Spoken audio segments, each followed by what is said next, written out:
Chapter 20. Meet. Nessus had landed to explore the dimness below. Cut off from the intercom, Lewis tried to watch what the puppeteer was doing. Eventually, he gave that up. Much later, he heard footsteps. No bells this time. He cupped his hands and shouted downward, "Nessus."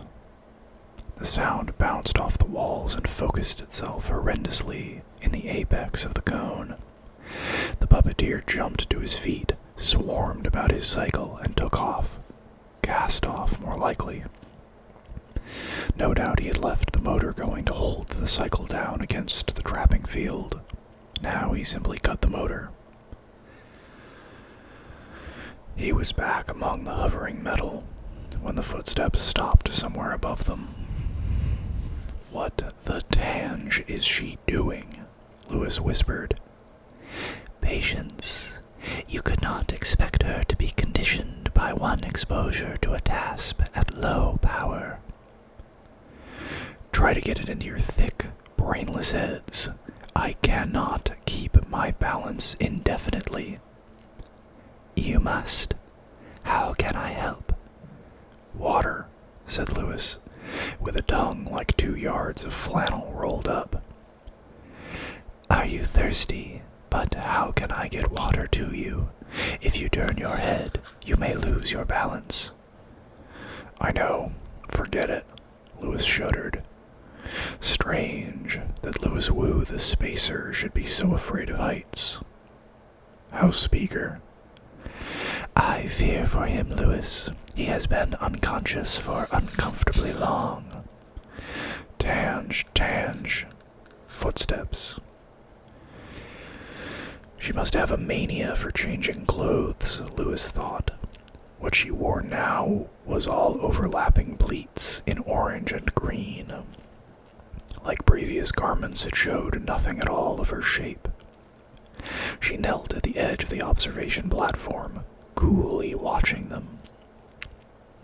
Lewis clutched his metal raft and waited for developments. He saw her soften. Her eyes went dreamy. The corners of her small mouth curled up.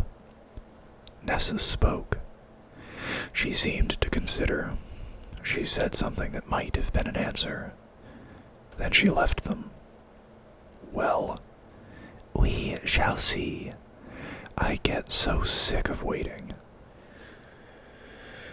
Suddenly, the puppeteer's fly-cycle was floating upward, up and forward. It bumped against the edge of the observation platform like a rowboat making dock. Nessus stepped daintily ashore. The girl came to greet him. What she held in her left hand had to be a weapon, but with the other hand she touched the puppeteer's head, hesitated, then ran her fingernails down his secondary spine. Nessus made a sound of delight. She turned and walked upstairs. Not once did she glance back. She seemed to assume that Nessus would follow like a dog, and he did. Good, thought Lewis, be subservient, make her trust you. But when the oddly matched sounds of their footsteps faded away, the cell block became a tremendous tomb. Speaker was 30 feet away across the Sargasso Sea of metal. 4 padded black fingers and a puff of orange face showed around the green crash balloons. Lewis had no way of getting near. The Kazin might be dead already. Among the white bones below were at least a dozen skulls. Bones and age and rusted metal and silence. Louis Wu clung to his cycle and waited for his strength to give out. He was dozing not many minutes later when something changed. His balance shifted. Lewis's life depended on his balance. The momentary disorientation sent him into rigid panic. He looked wildly about him, moving only his eyes. The metal vehicles were all around him, motionless, but something was moving. A distant car bumped screeched like tearing metal and went up. Huh? No, it had grounded against the upper ring of cells. The whole Sargasso was sinking uniformly through space. One by one, noisily, the cars and flying packs docked and were left behind.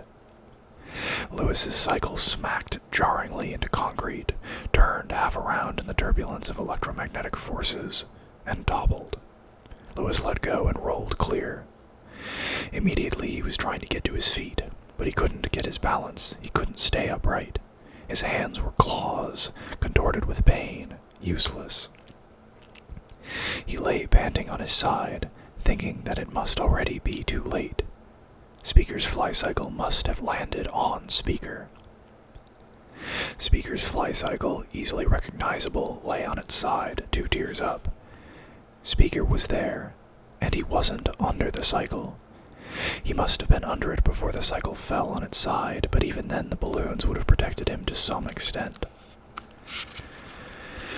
Lewis reached him by crawling. The Kazin was alive and breathing, but unconscious. The weight of the flycycle had not broken his neck, possibly because he didn't really have a neck. Lewis clawed the flashlight laser from his belt, used its green needle beam to free Speaker from his balloons. Now what?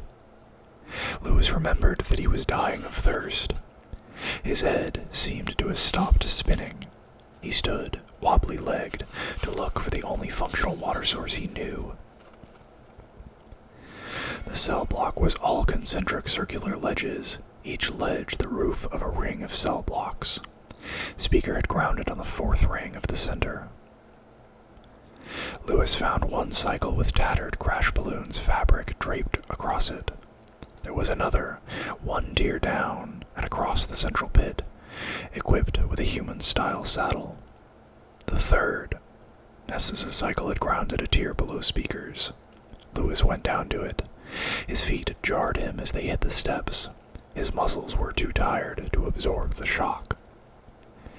He shook his head at the sight of the dashboard. Nobody would be stealing Ness's flycycle. The controls were incredibly cryptic, but he did identify the water spout. The water was warm, tasteless as distilled water, and utterly delicious. When Lewis had quenched his thirst, he tried a brick from the kitchen slot. It tasted very strange. Lewis decided not to eat it yet. There might be additives deadly to human metabolism. Nessus would know. He carried water to Speaker in his shoe, the first container he thought of. He dribbled it into the Kazin's mouth, and the Kazin swallowed it in his sleep and smiled. Lewis went back for another load and ran out of stamina before he could reach the puppeteer's flycycle. So he curled up on the flat construction plastic and closed his eyes. Safe. He was safe. He should have been asleep instantly the way he felt, but something nagged at him. Abused muscles, cramped-in hands and thighs, the fear of falling that would not let him go even now. And something more. He sat up. No justice, he mumbled. Speaker. The Kazin was sleeping curled around himself, with his ears tight to his head, and his slaver weapon hugged tight to his belly, so that only the double snout showed. His breathing was regular, but very fast. Was that good? Nessus would know. Meanwhile, let him sleep. No justice, Lewis repeated under his breath. He was alone and lonely, without the advantage of being on sabbatical. He was responsible for the well-being of others. His own life and health depended on how well Nessus gulled the crazy, half-bald woman who was keeping them prisoner. Small wonder if he couldn't sleep. Still, his eyes found it and locked. His own flycycle. His own flycycle with the broken crash balloons trailing, and Nessus's flycycle here beside him, and Speaker's flycycle beside Speaker, and the flycycle with the human-shaped saddle, and no crash balloons. 4 fly cycles. Frantic for water, he'd missed the implications the first time round. Now, Tila's fly cycle.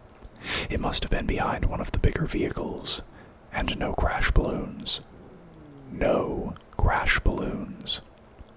She must have fallen off when the cycle turned over, or been torn away when the sonic fold failed at Mach 2. What was it Nessus had said? Her luck is clearly undependable. And Speaker, if her luck had failed her just once, she would be dead. She was dead. She must be. I came with you because I love you. Bad luck, said Louis Wu. Bad luck you met me. He curled up on the concrete and slept. Much later, he woke with a jolt to find Speaker to Animals looking down into his face. The lurid orange fur mask made his eyes doubly prominent, and there was a wistful look. Speaker asked, Can you eat the Leaf Eater's food? I'm afraid to try, said Louis. The vast, echoing cavity of his belly suddenly made all his other problems trivial, except one. I think that of the 3 of us, I alone have no food supply, said the Kazin. That wistful look. The hair stood up on Louis's neck. In a steady voice he said, You know you have a food supply. The question is, will you use it? Certainly not, Louis. If honor requires me to starve within reach of meat, then I will starve. Good. Louis turned over and pretended to go back to sleep. And when he woke up some hours later, he knew that he had been asleep. His hindbrain, he decided, must trust Speaker's word completely. If the Kazin said he would starve, he would starve. His bladder was full, and there was a stink in his nostrils, and his muscles ached obtrusively. The pit solved one problem, and the puppeteer's fly cycle supplied water to wash the muck off of his sleeve. Then Louis limped down a flight of steps to reach his own fly cycle and first aid kit. But the kit was not a simple box of medicines. It mixed dosages on command and made its own diagnoses. A complex machine, and the zap guns had burned it out. The light was fading. Cells with trapdoors over them, the small transparent panes around the trapdoors. Louis dropped to his belly to look into a cell. Bed, peculiar-looking toilet, and daylight coming through a picture window. Speaker, Louis called. They used the disintegrator to break in. The picture window was big and rectangular, a strange luxury for a prison cell. The glass was gone, but for a few sharp crystal teeth around the edges. Windows to taunt the prisoner, to show him freedom. The window faced to port. It was half daylight. The shadow of the Terminator was coming in from spinward like a black curtain. Ahead was the harbor.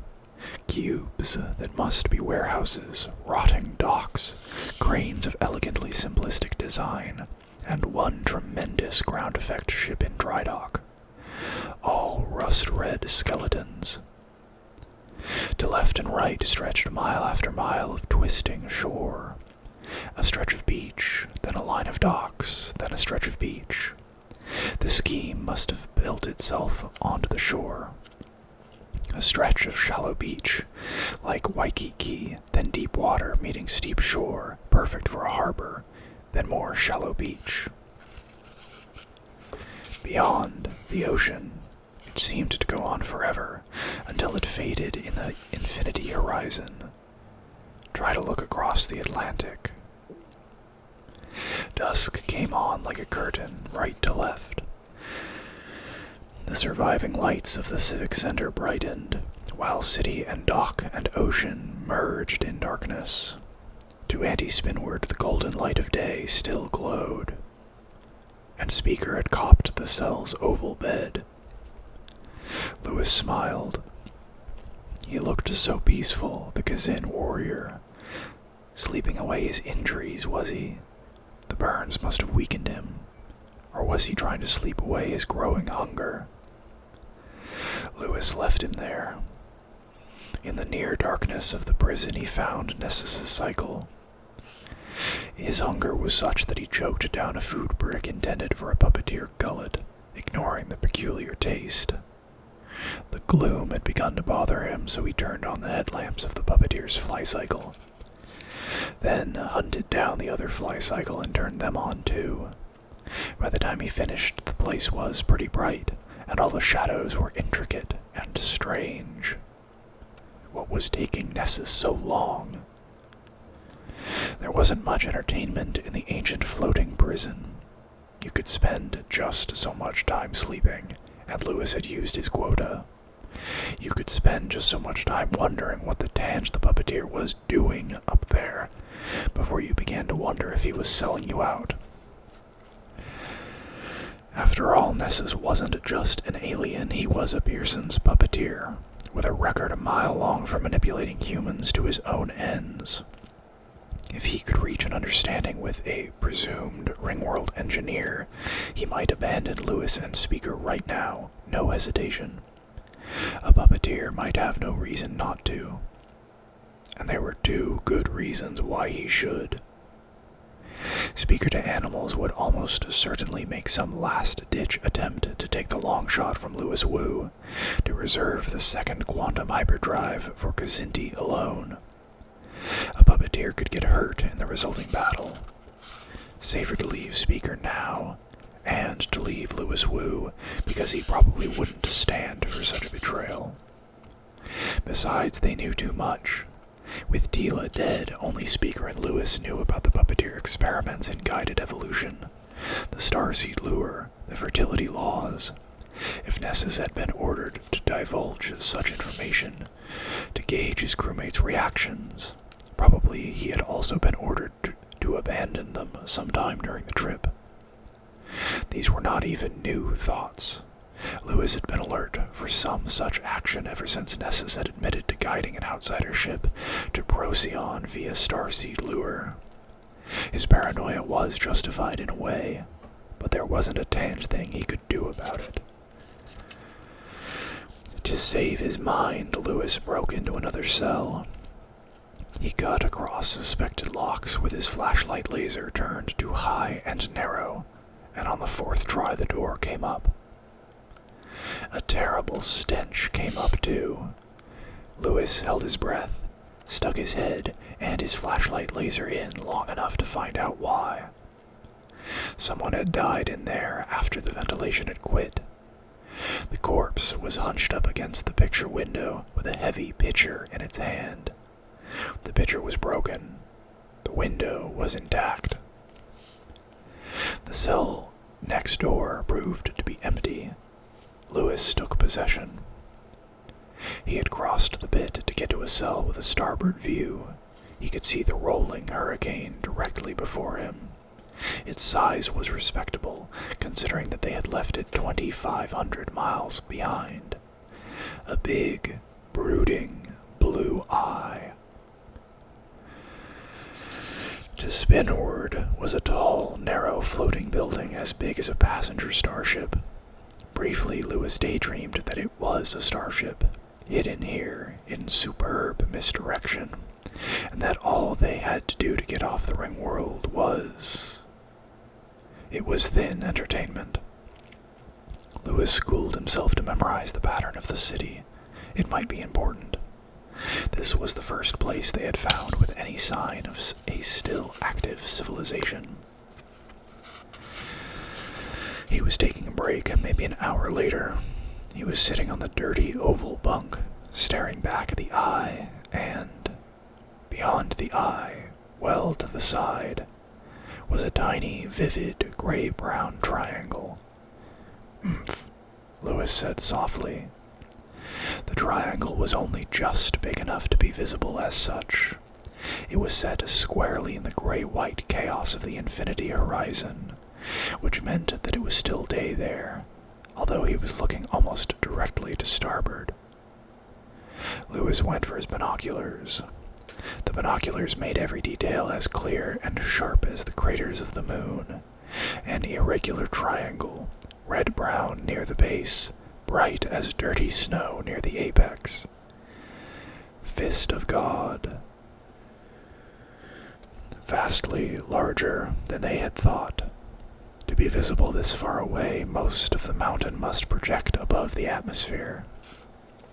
The Flycycle fleet had flown around 150,000 miles since the crash. Fist of God had to be at least 1,000 miles high. Lewis whistled. Again, he raised the binoculars. Sitting there in the near darkness, Lewis gradually became aware of noises overhead. He stuck his head up out of the cell. Speaker to Animals roared, "Welcome, Lewis." He waved at him with the raw, red, half-eaten carcass of something approximately goat-sized. He took a bite the size of the Chateaubriand steak, immediately took another, and another. His teeth were for tearing, not for chewing. He reached out to pick up a bloody-ended hind leg with the hoof and skin still on. "We saved some for you, Lewis. It has been hours dead, but no matter. We should hurry.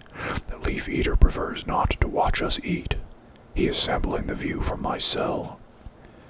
"Wait till he sees mine," said Lewis. "We were wrong about Fist of God, Speaker. It's at least 1,000 miles high. The peak isn't snow-covered. Lewis, eat." Lewis found his mouth watering. There has to be some way to cook that thing. There was. He got Speaker to tear the skin off for him, then wedged the hoof of the beast into a broken stare, stood back and roasted the meat with the flashlight laser, turned to high-intensity, wide aperture. "The meat is not fresh," Speaker said dubiously, "but cremation is not the answer." "How's Nessus? Is he a prisoner or is he in control?" "In partial control, I think. Look up." The spacer girl was a tiny doll figure on the observation platform. Her feet trailing in space, her face and scalp showing white as she looked down. "You see, she will not let him out of her sight." Lewis decided the meat was ready.